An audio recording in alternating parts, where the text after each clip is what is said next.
Picture this, a quiet suburban home, the kind where laughter usually spills out of open windows, until tonight. The air crackles with tension, a storm brewing not in the sky, but in the heart of a 17-year-old girl who's had enough. Her name is Mia, and she's teetering on the edge of a decision that could fracture her family forever.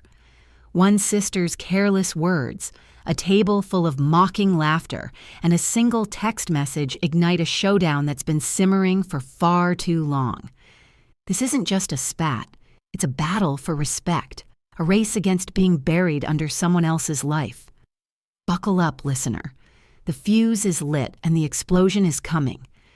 The dining room glowed warm under the chandelier's soft light, a deceptive calm settling over the long oak table at the heart of Mia's family home. Plates clinked, forks scraped, and the chatter of a dozen voices filled the space. Her parents, her aunts, her cousins, all gathered for the monthly dinner that was supposed to bind them closer. Mia sat near the end, her 17-year-old frame hunched slightly, picking at her mashed potatoes. Across from her, her older sister Lisa, 27, poised and commanding, held court, her 3 children giggling beside her, 6-year-old Jack, 4-year-old Sophie, and little 2-year-old Ellie. Mia loved those kids. She'd spent countless hours chasing them through parks, reading them bedtime stories, wiping sticky fingers clean, all for free, all because Lisa asked. It had started as a favor, a way to bond with her nieces and nephew, but lately it felt like a chain tightening around her neck. Lisa's requests came faster, sharper, piling up until Mia's weekends vanished into a blur of diaper changes and cartoon marathons. She'd never complained until tonight. The conversation had been light, a gentle hum of catching up, when their mother's voice cut through, playful and teasing. "Mia's been buried in her school books lately," she said, tossing a proud smile her way. "Straight A's don't come easy." Mia blushed, ducking her head, but before she could respond, Lisa's laugh sliced through the air, high, brittle, and edged with something darker. "Oh, please," Lisa said, leaning back in her chair, her fork dangling lazily in her hand. "School's all she's got. No boyfriend, no friends, no life. Just her and her little math problems." The words landed like a slap, sharp and stinging, but Mia forced a smile, brushing it off as the table tittered.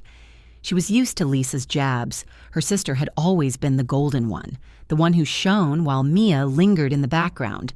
But tonight, Lisa didn't stop.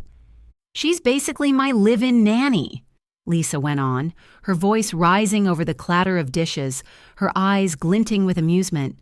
"I'm doing her a favor, really, giving her something to do with all that free time." The laughter swelled, a chorus of it rolling around the table, each chuckle a dagger twisting deeper into Mia's chest. Her cheeks burned, her fingers tightening around her fork until her knuckles whitened. She glanced at her father, his brow furrowing as he muttered, "Lisa, that's enough." But Lisa just shrugged, smirking as if she'd won some unspoken game. The room spun, the warmth turning suffocating. Mia's heart pounded, a drumbeat of humiliation and rage.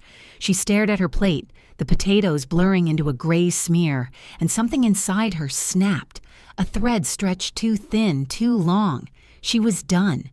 Done being the quiet one, the helpful one, the one who swallowed every slight for the sake of peace. The decision crystallized in that moment, cold and unyielding. No more. The next morning, her phone buzzed on her nightstand, the screen lighting up with Lisa's name. Mia's stomach twisted as she read the message. "Hey, can you watch the kids Saturday?" "I've got plans." The same casual demand, the same assumption that Mia's life was hers to command. Her fingers hovered over the keys, trembling with the weight of what she was about to do. She typed back, slow and deliberate, "No, I'm busy." The reply came fast, Lisa's confusion bleeding through. "Busy with what?" Mia's lips curled into a grim smile as she fired back, "Finding a life." Silence. Then the storm broke. Her phone erupted with texts, Lisa's words sharp and furious, accusing her of pettiness, of punishing innocent kids over a silly joke. Mia sat on her bed, knees drawn up, watching the messages pile up like debris after a wreck. "You're being ridiculous," Lisa wrote. "They're your family. Don't make this about you." Each word was a barb, meant to reel her back in. But Mia held firm, her resolve a shield against the guilt clawing at her edges. By noon, their mother was on the phone, her voice soft but insistent. "Mia, honey, I know Lisa hurt your feelings, but she didn't mean it. Be the bigger person. Don't let this tear you two apart." Mia gripped the receiver, her throat tight, the weight of expectation pressing down like a vice. Be the bigger person. How many times had she heard that? How many times had she bent, folded herself smaller to keep the peace? She thought of the dinner, the laughter echoing in her ears, the way Lisa's words had stripped her bare in front of everyone she loved. Number. Not this time. "I'm not punishing anyone," Mia said, her voice steady despite the tremor in her chest. "I just need her to see me. Not her babysitter, not her punching bag, me." Her mother sighed, a sound heavy with disappointment, but Mia hung up before the guilt could sink its hooks deeper.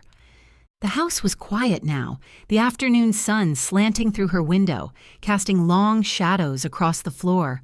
She stared at her phone, Lisa's last message glowing on the screen. "You'll regret this." A threat? A plea? Mia couldn't tell, but it didn't matter. The line was drawn, a boundary carved in the sand of their fractured sisterhood. She didn't know what came next, Lisa's anger, the kids' confusion, the family's judgment. But for the first time, she felt the stirrings of something new. Freedom. The weekend loomed ahead, unclaimed, hers to shape. She could hear the echoes of Lisa's voice, the laughter from that night, but they were fading, drowned out by the beat of her own heart. This wasn't the end.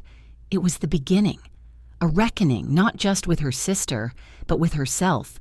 And whatever storm came next, Mia was ready to face it, head high, no longer invisible.